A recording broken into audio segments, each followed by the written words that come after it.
Frank de Boer speelt de bal. Heel goed naar Dennis Bergkamp. Dennis Bergkamp. Dennis Bergkamp neemt de bal aan. Dennis Bergkamp. Dennis Bergkamp. Dennis Bergkamp. Dennis Bergkamp.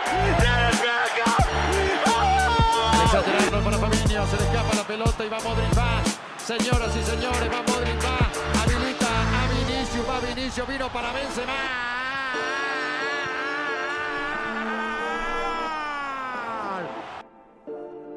Camarades, bonsoir, bienvenue. C'est le grand retour du ventre mou après presque un mois d'absence. On a été particulièrement occupés. Un mois de réflexion, un mois de travail sur nous-mêmes et de voilà de retour. Comment ça va, Aurélien ? On a su mûrir comme une belle cerise. Voilà, exactement. En plus, c'est bien la saison, c'est le moment. Écoutez, pour notre grand retour, on va donc vous faire un épisode spécial qui va concerner notre top 10 des joueurs français les plus surcotés. On va vous réexpliquer en détail les règles du jeu. Pas d'actualité cette semaine. Et bien écoutez, si c'est bon pour vous, c'est parti donc pour le top 10 des joueurs français les plus surcotés.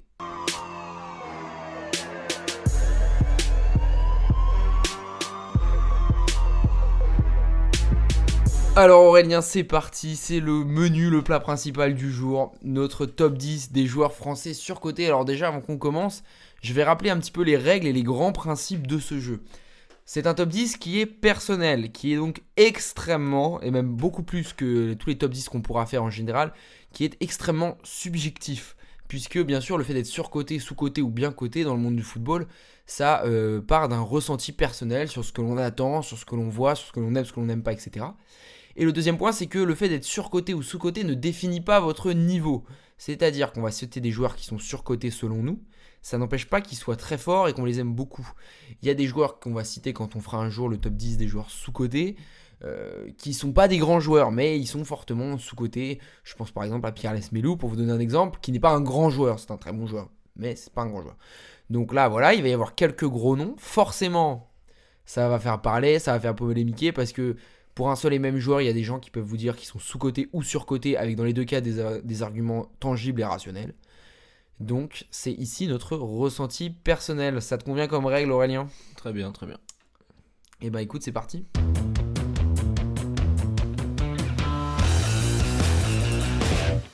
Alors, juste avant de commencer rapidement, je vais donner moi mes quelques mentions honorables des joueurs qui ne sont pas dans mon classement, mais que j'avais envie de citer. Le premier, c'est dans le cadre d'une réflexion qu'on avait déjà eue dans un épisode précédent.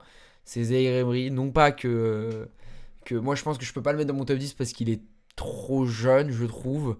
Il faut lui laisser du temps, mais voilà, et je pense qu'on lui donne une cote actuellement plus forte qu'elle n'est.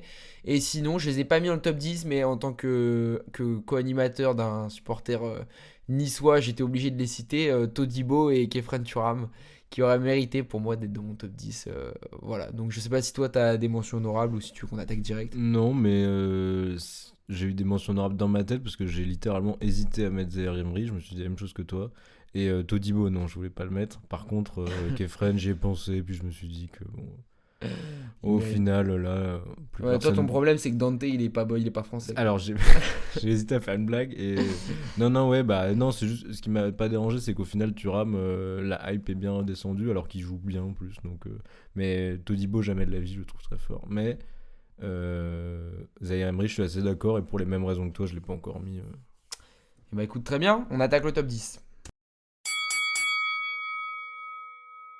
Alors, en numéro 10, qui est-ce que tu as, Aurélien ? Alors, moi, je vais commencer avec un joueur actuel. Le surcotage, il est un peu redescendu, mais il a été assez haut pour qu'on l'achète cet été. C'est Jonathan Klaus. Jonathan Klaus. Ouais, donc...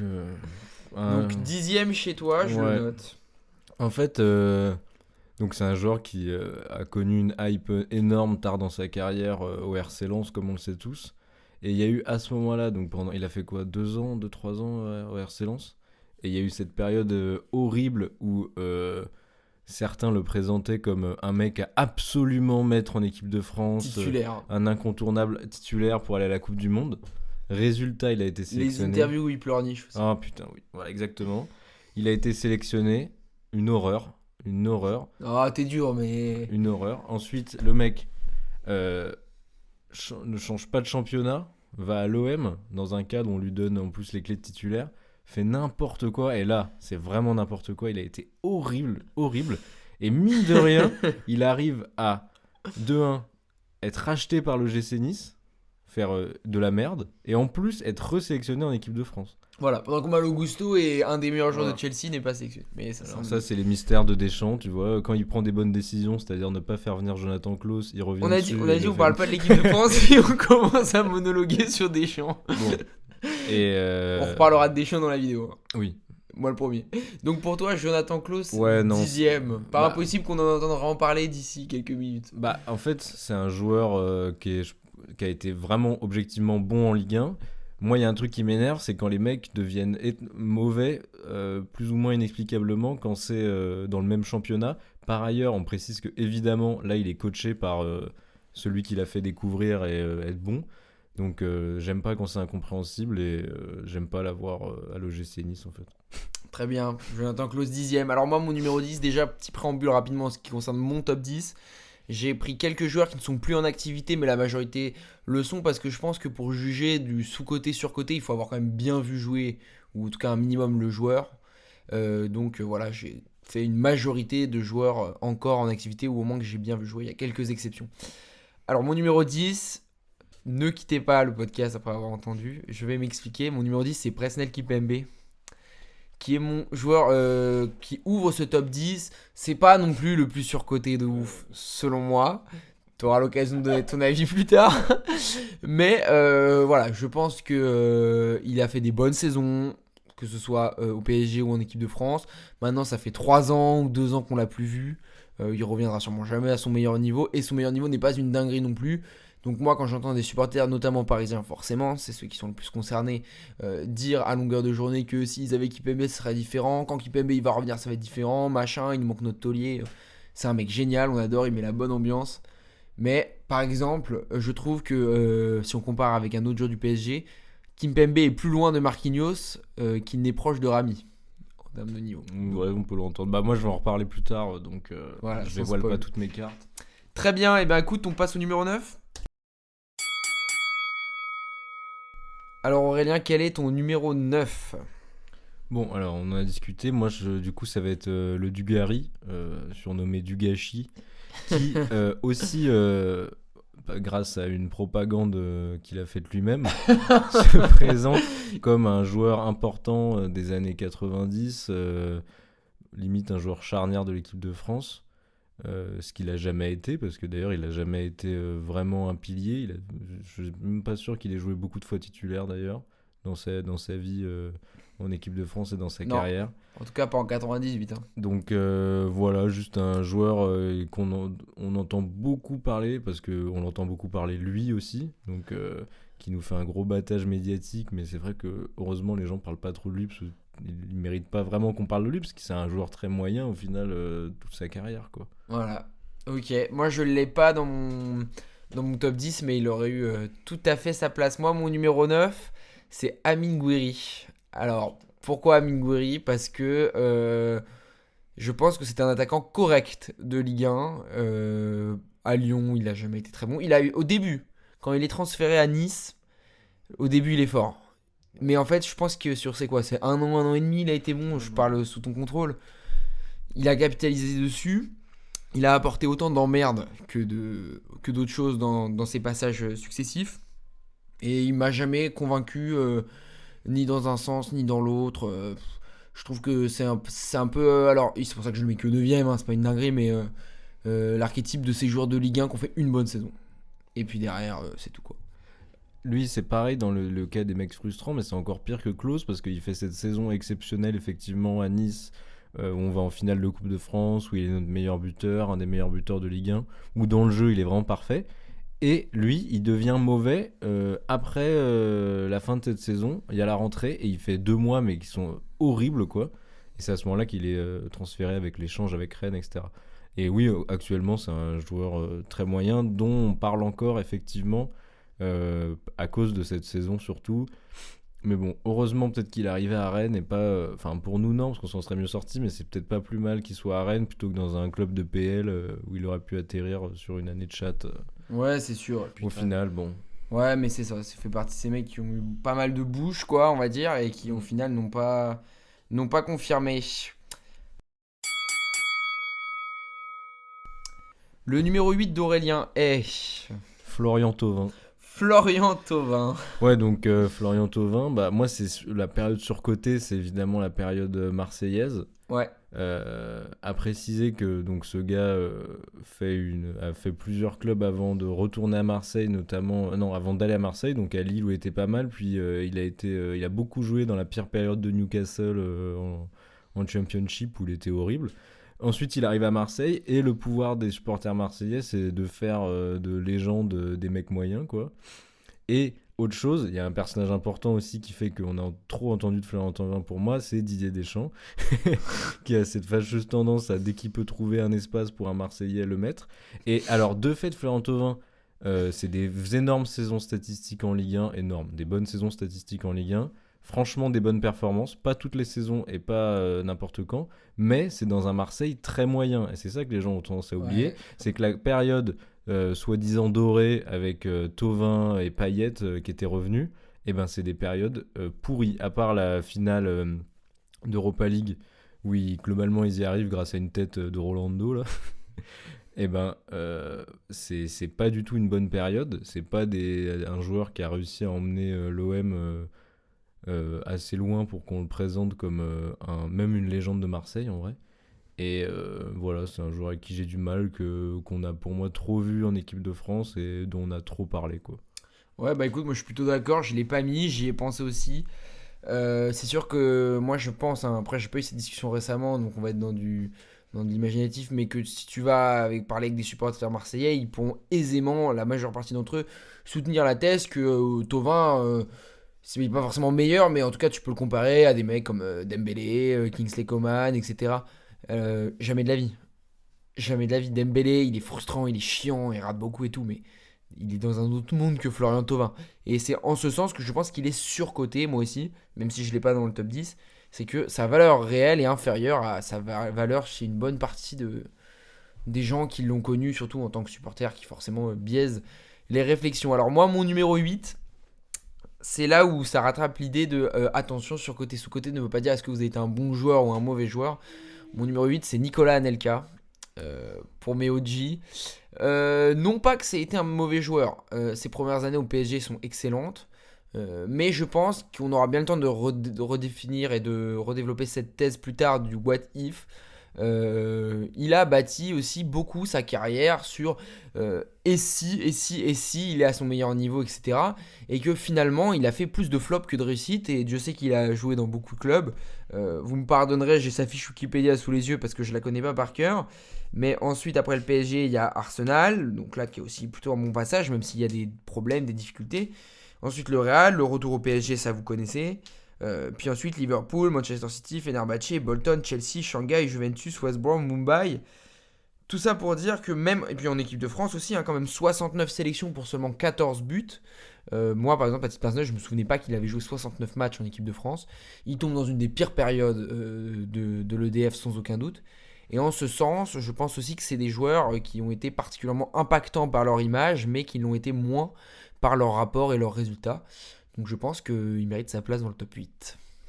Oh, très bien, je ne l'ai pas mis du tout, mais c'est vrai qu'il est aussi c'est un symbole de cette période de l'équipe de France où on se rappelle plus des mecs que de leurs performances, quoi. Donc ouais, c'est pas mal, bien vu. Très bien. Alors quel est ton numéro 7 ? Eh ben on va rassembler les copains. Moi c'est André-Pierre Gignac. Profil APG. profil alors différent parce que André-Pierre Gignac a connu une période surcotée après Marseille. Et c'est peut-être là où c'est encore le plus con. C'est qu'à Marseille, il a toujours été très très très moyen. Il y a des saisons pas mal, mais il a eu à Marseille, les dernières saisons où il est sur-obèse là. Bref. Et ensuite il arrive au Tiens, Tigresse. ça me fait penser, juste je t'interromps 2 secondes, je rajoute dans mes mentions honorables Wabi Kazri. Ah, c'est bien ça, c'est très bien, ouais. Ouais, putain, moi j'aime bien Kazri en plus. Bon, ce qui est drôle, c'est que tout le monde connaît Gignac, alors que c'est globalement un Français qui est parti dans un pays pourri et qui a marqué. Je veux dire, personne parle de Guillaume O'Haraud ou Young Boys, quoi. Je suis d'accord avec toi, je trouve que, moi je l'ai pas dans mon top 10, que le passage au Mexique, c'est génial, moi j'adore, j'encourage à mort. C'est très bien. Mais ça a contribué, entre guillemets, à renforcer ce qu'il a fait avant dans les esprits, à cimenter tout ça, alors que c'est quand même beaucoup plus facile à remettre en question. Et ce qu'il fait en tant que tel au Mexique, c'est génial, mais ça ne reste que le Mexique. Et donc, c'est pas parce que tu fais une fin de carrière exceptionnelle au Mexique que ce que tu as fait avant en France, c'était génial. Et c'est encore une fois un coup des Marseillais qui, en plus maintenant avec les Reels Insta et tout, qui nous présente Gignac comme un pilier du Marseille des années 2010, sauf qu'il est parti pour une raison en fait, et c'était qu'il était vraiment à chier. Sur la fin. Ouais, mais même les premières saisons, ça a longtemps été un mec où on avait de l'espoir, et qui ensuite a dû faire 1 ou 2 saisons pas mal, et après à la fin c'était catastrophique. Et là où c'est fou quand même, c'est qu'il a réussi à obtenir le droit de jouer à l'Euro, de remplacer à tous les matchs Olivier Giroud à la 60e, d'être complètement pourri c'était par Gamero ailleurs. parfois. Et justement, moi je l'aime pas trop, on va peut-être le revoir, mais le fait que par exemple Gignac ait eu ce droit-là à la place de Ben Yedder ou Lacazette, c'est quand même un truc auquel on pense maintenant, on se dit mais c'est pas possible, c'est quand même un mec qui mettait 30 buts au Mexique, quoi. Et là où c'est intéressant ce que tu as dit, c'est que cette période mexicaine qui continue encore fait de lui, on l'utilise pour faire croire que ce mec-là a eu un passé glorieux en France, quoi. Bah écoute, je suis plutôt d'accord avec ce que tu as avancé. Alors moi, mon numéro 7, on va pas s'éterniser dessus parce qu'on l'a déjà cité, mais du coup je vais rajouter ma petite pierre à l'édifice, c'est Jonathan Klaus. Je vais essayer donc, de pas me répéter, mais globalement, ouais, c'est un mec que j'ai trouvé attachant au début dans sa période lensoise. J'ai milité pour qu'il soit en équipe de France à ce moment-là. Puis à partir de là, j'ai trouvé qu'il avait pas les épaules, en fait, tout simplement. C'est pas une honte, hein, il y en a d'autres. Hein. Mais le fait qu'il soit encore aujourd'hui en équipe de France, je trouve ça absolument révoltant. Alors certes, on va me dire oui, mais Gusto c'est un Lyonnais, etc. En plus, il joue à Chelsea. Chelsea qui est un club que j'aime beaucoup, etc. Certes. Maintenant, je veux dire, ok, il y a un creux, poste de latéral droit et tout, ce qui a aussi permis par exemple à Léo Dubois d'un moment d'être en équipe de France. Et pourtant, Léo Dubois, Dieu sait qu'il était nul. Hein. Mais je trouve que Klaus c'est surcoté. Globalement, on me dit oui, mais en fait, il a des lacunes défensives parce qu'il est bon offensivement. Bah, même pas. Je le trouve même pas très bon offensivement. Donc, c'est un mec qui a du cœur. Ça doit être un mec sympa dans un vestiaire. Mais ouais, surcoté. Voilà, on passe au numéro 6. Alors, quel est ton numéro 6, Aurélien ? Alors, moi, j'exploite pour la première fois la carte de la double nationalité pour appeler Gonzalo Higuaín. Oh putain! Alors, bon, déjà, c'est un joueur qui a passé par de grands clubs que moi j'ai toujours trouvé plutôt mauvais. En tout cas, pas assez bon pour prétendre à ça. Avec l'Argentine, ça a toujours été un mec qui était un poids. Il a fait des bonnes saisons. Oui. Il a fait des bonnes saisons à la Juve, mais enfin, franchement, c'est pas fou. Chelsea, je l'aimais pas, etc. Mais là où je trouve qu'il a été surcoté, c'est une sombre période où beaucoup honnêtement, on va plutôt dire des youtubeurs foot, faisaient des trucs où ils disaient « Ah, regardez tous ces mecs qui auraient pu jouer en équipe de France » et qui disaient « Higuaín est né à Brest, s'il avait joué en équipe de France, on aurait eu lui à la place de Giroud. » Alors moi, il faudra m'expliquer à quel moment est-ce qu'on préfère avoir Gonzalo Higuaín en neuf plutôt qu'Olivier Giroud. Si, il y a eu 1 ou 2 saisons, mais au global, il met pas une vitesse à Giroud. Voilà, la preuve, quelle trace il a laissé. Et puis tu vois, normalement, quand tu dis « Ah, si ces mecs avaient joué en équipe de France », tu voyages un peu, quoi. Tu te dis ok, Aubameyang et tout. Et là, tu mets Gonzalo Higuaín parce qu'il est né à Brest et que, enfin, c'est pas du tout. Jérémy Morel, si Jérémy Morel, il avait pas joué avec Madagascar. C'est ridicule, quoi. Tu mets Koulibaly, on aurait kiffé avoir Koulibaly, on aurait kiffé avoir Aubameyang. Bah, Gonzalo Higuaín, pas tant que ça en vrai, tu vois. Ouais, je suis d'accord. J'y avais pas pensé, mais c'est une belle carte. Alors, moi, mon numéro 6, donc le tien était très surprenant. Moi, ça y est, ceux qui me connaissent savent qu'il va être dans le top 10. Je le mets 6ème parce que je pense que je suis pas objectif et que donc il ne mérite pas d'être dans la première moitié. Donc je le mets dans la première moitié des plus surcotés. Donc je le mets 6ème. C'est Bradley Barcola. Voilà. Alors, je vais expliquer mon choix qui n'est pas juste de la pure hate comme je le fais des fois aussi un petit peu pour la blague. Alors pourquoi je pense qu'il est surcoté ? Parce que déjà, premier point qui est purement factuel, vous avez le droit de pas être d'accord, mais sur ça, je pense que vous serez d'accord. Qu'est-ce que Bradley Barcola a fait concrètement depuis le début de sa carrière? Rien. De concret, hors du commun, rien. Il a fait des choses bien. Je rappelle un peu son parcours pour plutôt bien le connaître. Il est prêté en Suisse. Non, c'est pas ça. Il était à Lyon, il jouait pas et il était sur le point d'être prêté en Suisse. Et c'est les supporters lyonnais qui ont fait pression, entre autres. Je pense que ça ne dépendait pas que de ça, pour qu'il ne parte pas en Suisse. Et finalement, un des seuls mérites qu'a eu Rudy Garcia, Laurent Blanc, pardon, Rudy Garcia c'était avant, qu'a eu Laurent Blanc dans son passage à Lyon, c'est d'avoir fait jouer et d'avoir lancé Bradley Barcola, qui a fait 6 très très bons mois à Lyon. Mais très très bons mois étant donné les attentes qu'on avait de lui, c'est-à-dire aucune. Dans l'absolu, c'est des bonnes performances, mais c'est pas incroyable. S'ensuit son transfert exceptionnel au Paris Saint-Germain et des bons débuts au PSG, il faut dire ce qui est, des bons débuts. Et ensuite depuis, mais concrètement, voilà, donc ça a été l'équipe de France, une évidence, titulaire en équipe de France, machin, truc. Ça, je sais que ça fait rire certains et que certains ne cautionnaient pas. J'ai vu des supporters parisiens, j'ai vu sur le compte par exemple Paris No Limit sur Instagram, au début de cette saison, dire que ça y est, le PSG avait trouvé le remplaçant de Mbappé. Mais vous êtes sérieux ou quoi à comparer Mbappé avec Barcola? Il a fait quoi lui? Il t'a sorti de quel match étriqué à lui tout seul? Qu'est-ce qu'il a fait? À quel moment il a été vraiment décisif? Donc c'est pas un mauvais joueur, c'est même un bon joueur, qui a un énorme potentiel, qui va peut-être être amené à être un grand joueur, mais en l'état actuel, il est surcoté parce qu'on le voit au-dessus de ce qu'il n'est réellement. Et donc, l'équipe de France a des difficultés en attaque, mais quand on attaque, elle repose sur Bradley Barcola, fallait pas s'attendre à autre chose. Comme je dis souvent, moi, Malik Fofana à Lyon, il a rien à envier à Barcola, dans ce que je vois au même âge. Donc en ce sens, Bradley Barcola est 6e. De toute façon, tu vas pas loin en partant du fait que tu cherches un nouveau Mbappé la saison d'après son départ et que tu mets ça sur les épaules de n'importe qui, ça va pas marcher, quoi. Oui, voilà, mais du coup, il est sûr. un peu victime de ça aussi, Ah oui, mais oui. il n'empêche qu'il l'est pour moi. Pourquoi pas. Quel est ton numéro 5, Aurélien? Bon, celui-là, il est dur, parce que je suis pas sûr de l'assumer, mais c'est parce que c'est actuellement, quoi, et ces derniers mois, c'est Aurélien Tchouaméni. Ouf, ça c'est de la take. En fait, j'ai un problème, c'est que je trouvais que tout allait bien, jusqu'à, franchement, même depuis l'année dernière, je trouve ça moyen. Et le transfert au Real, plutôt une bonne idée, tout se passe bien. Et la Coupe du Monde 2022, très bien.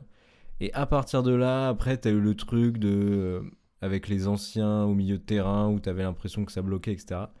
Et moi, j'ai vu devenir Tchouaméni un mec qui collectionnait les cartons, en fait. Et j'ai pas compris pourquoi est-ce qu'il avait pris ce virage. Et la saison dernière, c'était quand même effarant. Dès qu'il jouait, il se prenait un jaune. Il a pris des rouges aussi. Et je l'ai vu devenir un joueur qui avait plus... je voyais honnêtement plus de talent, en fait. Ça sentait, tu vois, le mec frustré. Et alors pourquoi est-ce qu'on peut comprendre qu'il soit frustré? Sûrement, ouais, parce que la situation, elle est bizarre. Il s'attendait sûrement à avoir une place de titulaire, que les Modric et les Kroos allaient partir un an avant, etc. Sauf qu'au final, tu vois, à côté de lui, t'as Camavinga, certes, c'est pas le même joueur, mais t'en as un qui a géré la situation quand même très différemment. Et là, d'ailleurs, actuellement, Tchouaméni, on parle de le transférer, tout bêtement. Alors, c'est pas parce que il est mauvais, c'est parce que le Real Madrid pense qu'il pourrait en tirer quelque chose de plus intéressant pour eux. Mais n'empêche qu'il est arrivé pour quoi, 80 millions, un truc comme ça de Monaco. 80. Ça aurait dû être lui, pas Valverde, pas Camavinga, qui était le futur du milieu de terrain.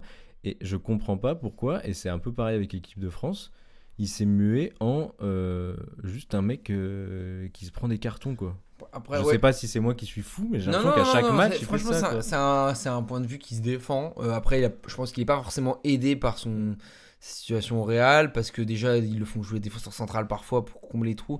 Puis aussi parce que il succède à des mecs tellement forts que les attentes sont hyper hautes. Bah ouais, Tchouaméni, c'est pas Toni Kroos, Tchouaméni, c'est pas Casemiro. Et je vois ce que tu veux dire, un peu surcoté.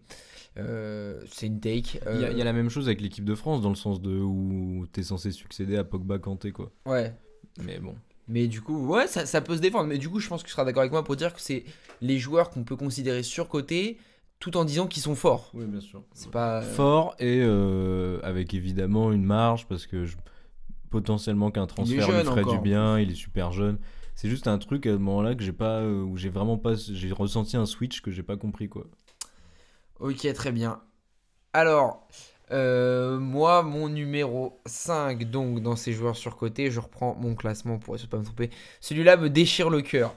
Il me déchire le cœur, mon numéro 5. Et je pense que c'est parce que je l'adore et que sinon il aurait même pu être encore un tout petit peu plus haut. C'est Tanguy Ndombele.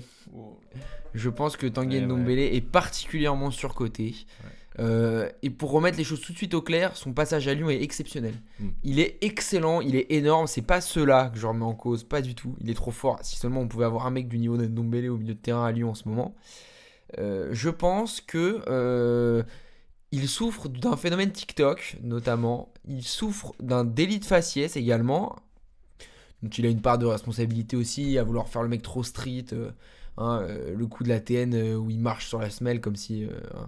Bref, c'est pas le sujet. Enfin, à un moment donné, je trouve qu'il force un petit peu la nonchalance. Et que finalement, en dehors de Lyon, il n'a pas réussi sa carrière, globalement.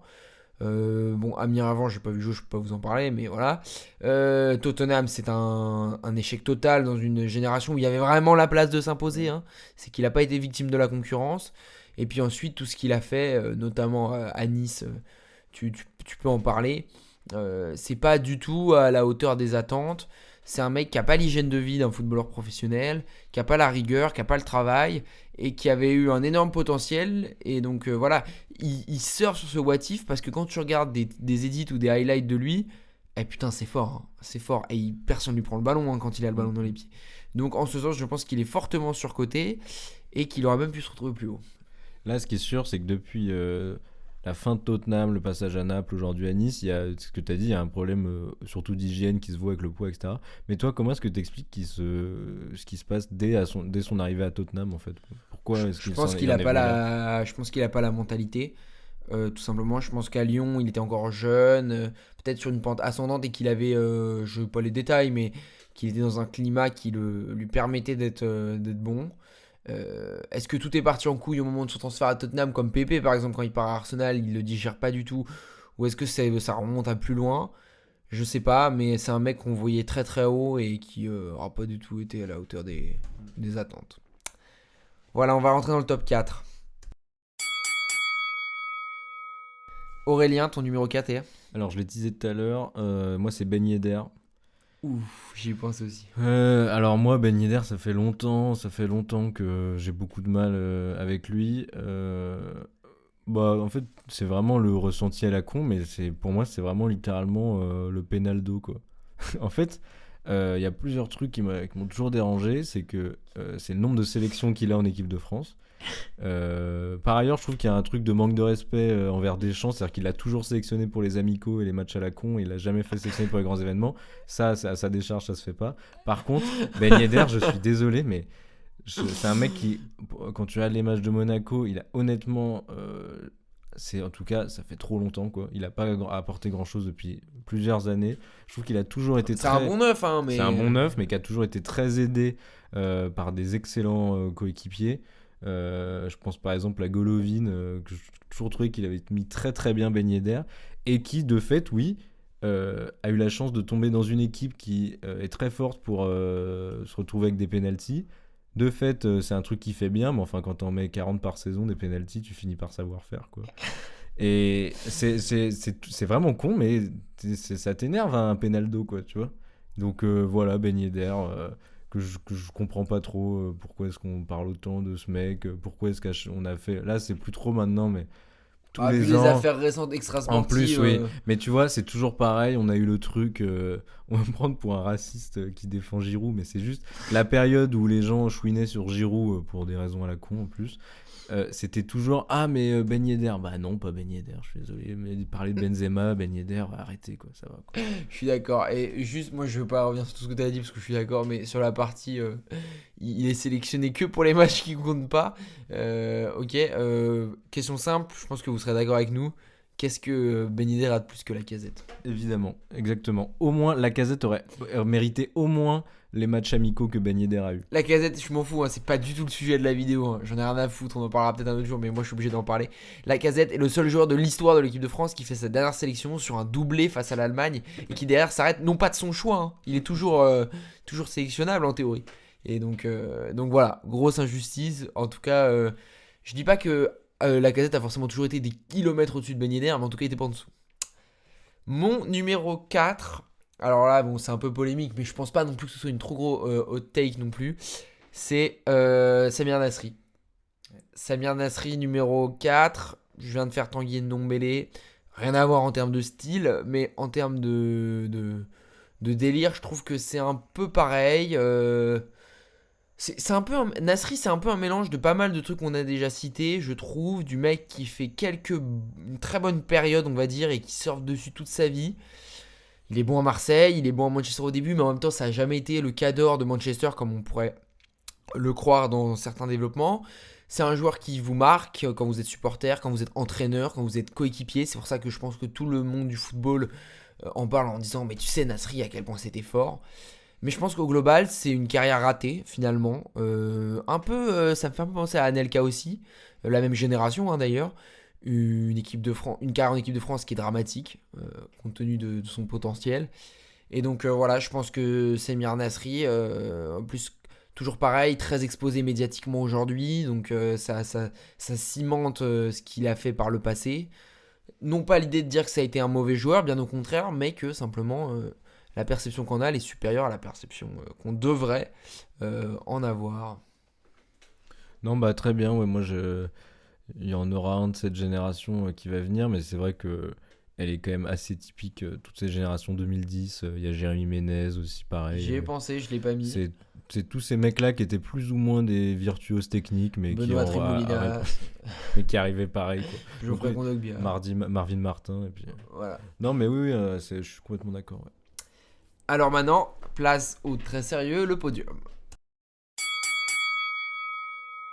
Alors, à la 3e place, médaille de bronze pour Aurélien, le 3e joueur le plus surcoté de l'histoire des footballeurs français d'après toi. Bon, eh ben t'en as parlé, mais beaucoup plus bas. Moi, c'est Kipembe. Donc moi, c'est Presco. vraiment un de mes défenseurs centraux préférés, aussi par, tu vois, son caractère, etc. Mais il y a un exemple typique de ce que c'est Presnel Kipembe, malheureusement. C'est Euro 2021 face à la Suisse. Match de merde. Bon, il avait pas de chance, il était avec l'anglais, mais globalement, match de merde.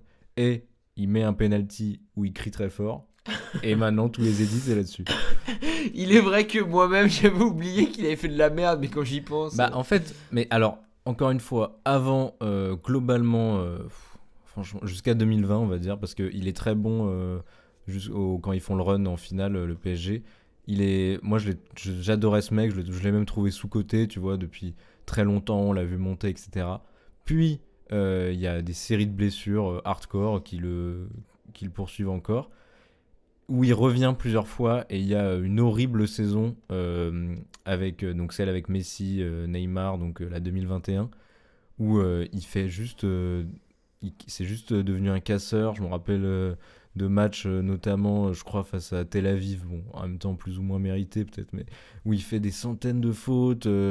En fait, il est juste devenu, tu vois, quasi trop lent et donc énervé. Puis il y a eu le match aussi où il y avait un micro sur l'arbitre, où on le suivait, où Oui. il insulte l'arbitre alors que c'est Ouais, ouais. filmé. Non, mais c'est bizarre parce que j'ai l'impression que le mec s'est senti, tu vois, largué ou moins bon qu'avant. Et il était juste devenu... Alors, des trucs qu'il faisait pas du tout avant, il a toujours eu un caractère trempé, tu vois. Mais il était juste devenu incontrôlable. Et c'est vrai que c'est beaucoup alimenté par, c'est ce que tu as dit tout à l'heure, des fans du PSG qui...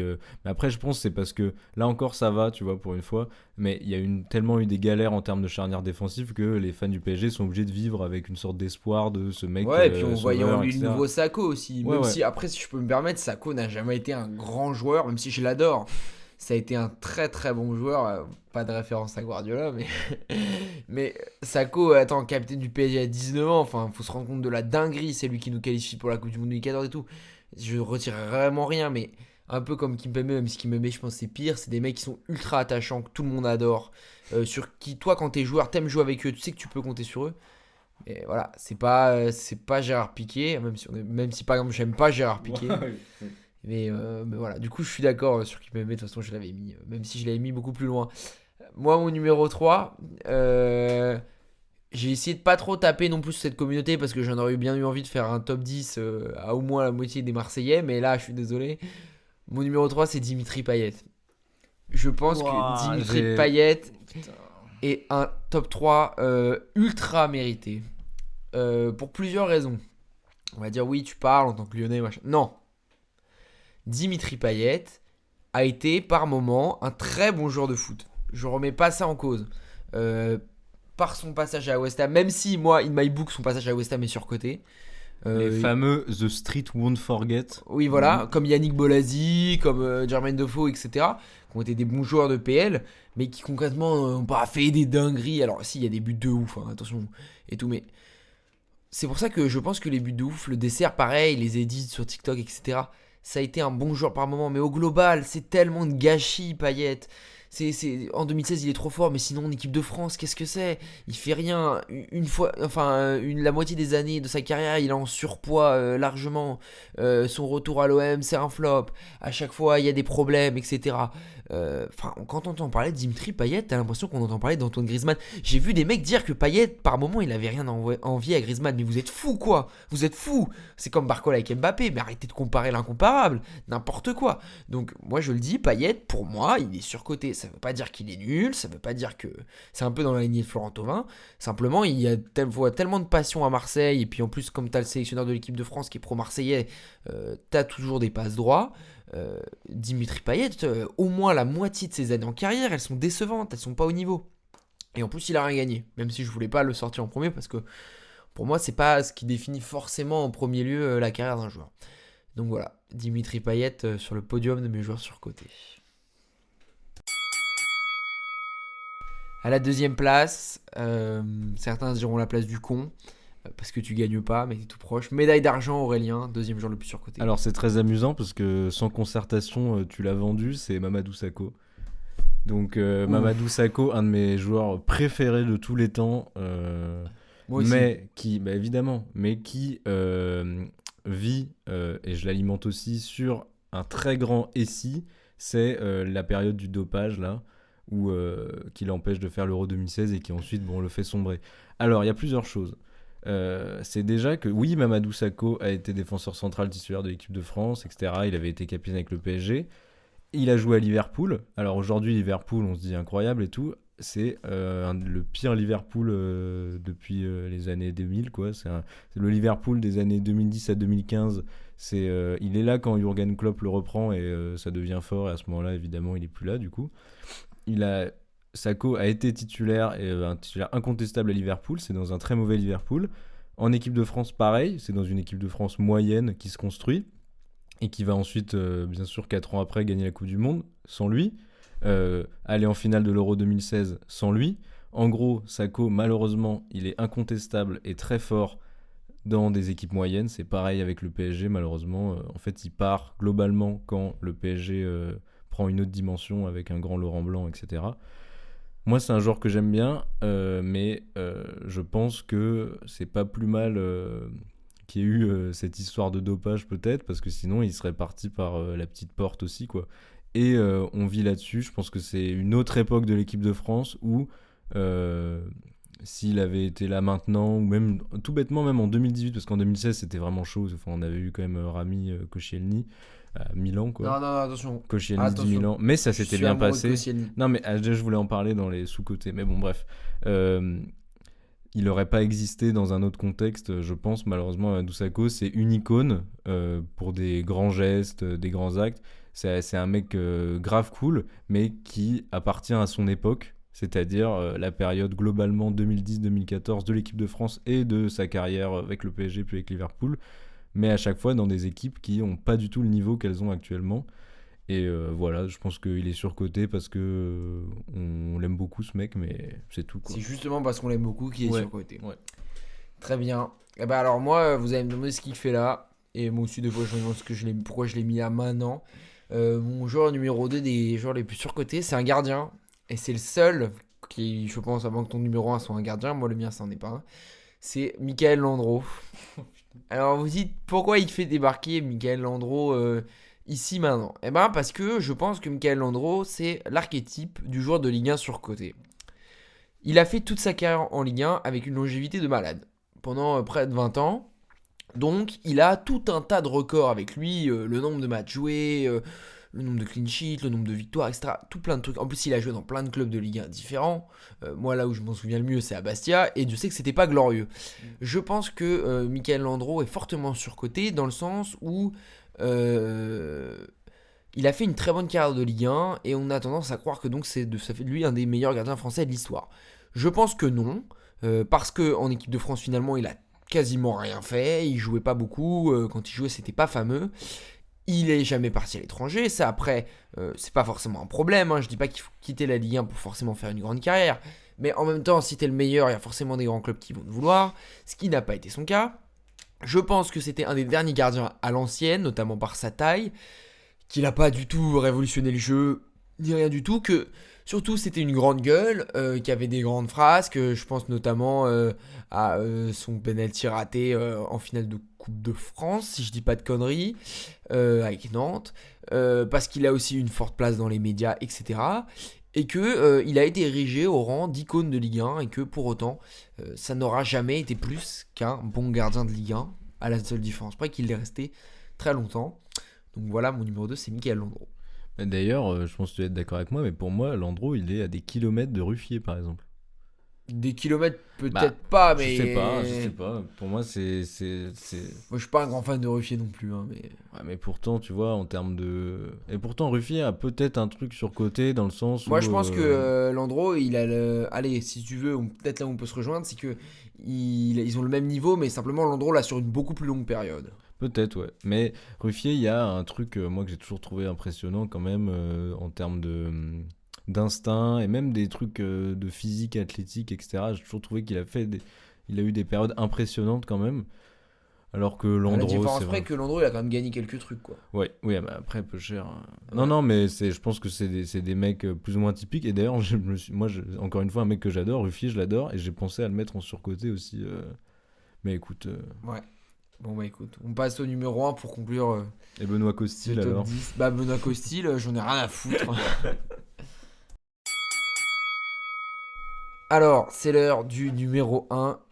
Avant de développer, on va essayer de voir si on a le même, parce que c'est pas impossible. Aurélien, quel est, selon toi, le joueur français de tous les temps le plus surcoté ?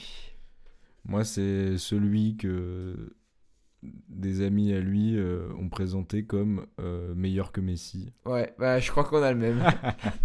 Atem Ben Arfa. Atem Ben Arfa, pour tout vous dire, là où on enregistre, juste en face, il y a une affiche avec écrit littéralement une couverture de France Football, Mister Ben Arfa. Petit jeu de mots sur Mister. J'ai également Atem Ben Arfa. Je pense que c'est le seul qui le remporte à l'unanimité. Je te laisse débuter. Il y a un truc intéressant, parce que déjà, en ouverture, je dirais qu'il ne faut pas tomber dans la facilité en disant que c'est un effet TikTok, Instagram, parce que c'est pire que ça. Ça l'est aussi. Ça l'est aussi, mais ça vient d'avant. C'est-à-dire que c'est un des rares cas où on a commencé à le surcoter encore plus tôt et que ça a été un phénomène comme ça, où on l'a surestimé bien plus tôt. Et moi, mon premier point, c'est que ça vient souvent, à chaque fois qu'on la praise et tout, ça venait globalement d'amis à lui. Faut pas oublier que quand les gens défendent Ben Arfa et son potentiel, parce que évidemment on va parler de ce qu'il a fait sur les terrains, mais un des gros trucs de Ben Arfa, c'est de dire à l'entraînement il était incroyable, il nous a tous impressionnés à l'académie. Qui c'est qui dit ça ? Karim Benzema, Samir Nasri.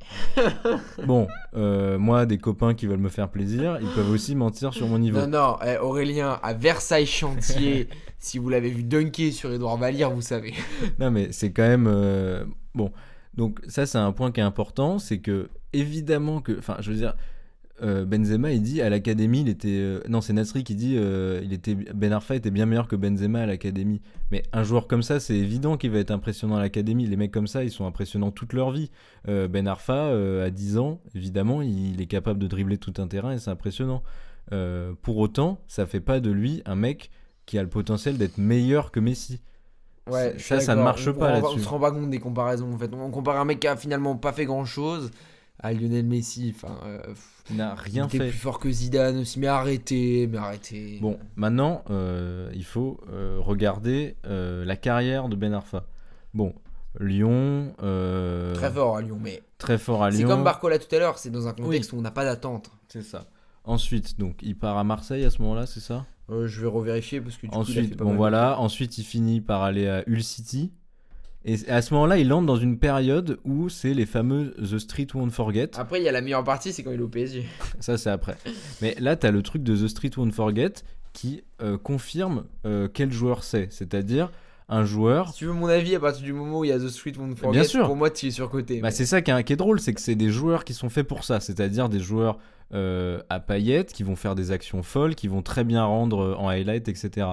Mais là où Messi, qui est bien sûr du coup apparemment le mec qu'on compare à Ben Arfa, c'est que Messi, il a des moments highlights, il en a des milliers, et en même temps, c'est le meilleur joueur de tous les temps dans le jeu. C'est-à-dire qu'il est capable de jouer 90 minutes, voire même 120 minutes avec prolongation, en étant le meilleur joueur. Ben Arfa, donc j'en étais où? Hull City. Donc il a fait Lyon, Marseille, et ensuite il fait son passage en Angleterre, donc il fait Newcastle et Hull.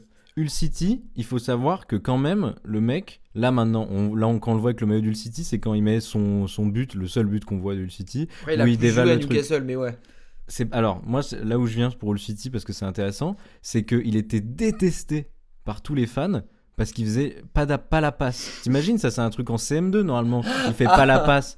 Et là, ça, ils vont nous dire, je suis sûr que Karim Benzema et Samir Nasri et les fans de Ben Arfa seraient capables de nous dire, oui mais vous voyez, c'est la mentale parce que si vous voulez bien faire la passe. Non mais là, on parle, ça fait partie du foot de faire la passe. Donc s'il est pas capable de faire Non, la mais passe... tu sais, si Atem il levait la tête, Non, mais peut-être. c'est fou quand même de dire ça. Donc le mec était détesté à Hull City. Ensuite, il y a la période à Nice. Bon, très Un bien. an. Un an où il est pas non plus parce que Il redevient fort quand même. il est fort, mais attention, il a des gros matchs où il nous fait chier parce que alors qu'un mec comme Balotelli qui revient au même moment, il est parfait Balotelli. Il est juste excellent. Ben Arfa, il a aussi des moments où il est insupportable, où il nous fait perdre plein de ballons. C'est pas non plus une saison parfaite. Qui lui vaut d'aller au PSG? Là, bon, on connaît Alors évidemment. là, on a pas besoin d'y Le revenir. mec a pas joué pendant 2 ans. En fait, moi, d'ailleurs, je fais toute petite aparté quand tu parles du PSG. Je voulais mettre Layvin Kurzawa dans mon top 10 et je viens de me rappeler qu'il peut pas être surcoté étant donné que sa cote est déjà désastreuse. Ouais. Non, non. Et donc, oui, PSG et ensuite Rennes à nouveau où on Voilà. fait croire qu'il va nous refaire Nice. Voilà. Et ensuite, il va jouer à Real Valladolid, il a même pas joué. Il revient à Bordeaux, c'est dramatique. Moi, je refuse. Et il finit au LOSC, qui fait un tout petit Oh, putain, passage. ouais, qui finit en bagarre. Là. Je refuse. En fait, mon problème avec Ben Arfa, c'est qu'on dise le seul problème, c'est son mental. Non, en fait, ça marche pas comme ça. Il y a franchement des centaines de joueurs avec un mental qu'on sait pourri, potentiellement des mecs imbuvables qui ont embrouillé plein de leurs coéquipiers, ou même des mecs qu'on a. Ariane Robben, toute sa carrière, on a dit qu'il était perso. Hein. Et Oui, de non. fait, ça se voyait. Mais le problème de Ben Arfa, c'est pas que son mental. C'est qu'en réalité, c'est un joueur qui, je pense, a pas réussi lui-même à se transformer en un bon joueur de foot et à faire de ses qualités, c'est-à-dire des qualités d'élimination, de vitesse, aussi de génie, tu vois, d'inspiration. Il a pas réussi à en faire de ça un bon joueur de foot sur un grand terrain. Pour moi, C'est tout. footballistiquement parlant, Ben Arfa n'a pas fait plus que Philippe Catherine. Non, mais c'est c'est juste ça en fait en réalité. C'est Non, mais que je suis d'accord. Bon, c'est voilà. que là, c'est un what if où le if est beaucoup trop gros. le où- what if commence à 12 ans quand même. Hein. Non, mais en fait, moi, ce qui me met très mal à l'aise dans le cas de Ben Arfa, c'est pas. Enfin, comment dire? C'est pas juste le fait de faire un what if, parce qu'il y en a plein qui ont eu des what if. C'est de faire un what if où tu le compares à Lionel Messi. Et là, ça me dérange. Et il y a eu cette comparaison avec Messi, mais il y en a eu d'autres équivalentes. Genre de mecs qui disent c'est le plus grand talent de l'histoire du foot français. Enfin, mais les gars, mettez du respect sur Platini par exemple. En mode Ben Arfa, il vaut plus. Ah oui, il driblait mieux, d'accord. Henry, Thierry Il Henry. n'y en avait pas beaucoup qui bougeaient comme lui, mais enfin, à un moment donné. Thierry doucement. Henry en académie, je veux dire, c'est pas non plus un clown quoi. Ouais, puis voilà, non, mais enfin. Donc, moi, je trouve qu'il est de très loin le plus surcoté et le temps ne va pas améliorer les choses, à mon avis, hein, dans ce genre de cas. Donc, je pense que de ce point de vue-là, c'est l'emblème. Comme tu disais, c'est pas uniquement un cas TikTok ou quoi, mais ça l'est aussi. Hein. Un cas réseaux sociaux où tu montes ses highlights, etc. Mais c'est bien ce que tu dis, où tout un milieu un peu l'a amené vers les sommets avant même qu'il le montre, qu'il est digne de ces sommets. Et en ce sens, je pense qu'il est aussi un tout petit peu victime de ça. Mais que voilà, il vole pas sa place de numéro 1. Ce qui est con avec cette histoire, c'est que tout ça fait que de cette génération, il y en a qu'un qui est sorti incroyable, c'est Benzema. Et qu'au lieu de parler de Benzema, les mecs parlent de Hatem Ben Arfa et Karim compris aussi. Hein. Ouais. Mais je veux dire, tout bêtement, je reviens sur ce truc de Nasri qui dit à l'académie Benzema il était moins fort que Ben Arfa. Mais quand tu vois leur style de jeu, c'est évident qu'à 12 ans, ça va être beaucoup plus flagrant pour un mec comme Ben Arfa que pour un mec comme Benzema. Les mecs comme ça, avec des capacités d'élimination, sur dribbleur, etc., c'est évident. Bah regarde un qu'on n'a pas mis dans nos top 10 parce que moi je pense que surtout vu la saison qu'il fait, il le mérite pas et il prend suffisamment de haine vis-à-vis de son âge. C'est Cherki. Mm. C'est des mecs qui quand t'es Bien très sûr. fort dans c'est un milieu offensif qui a des qualités de dribble exceptionnelles, t'es tout de suite élevé extrêmement haut.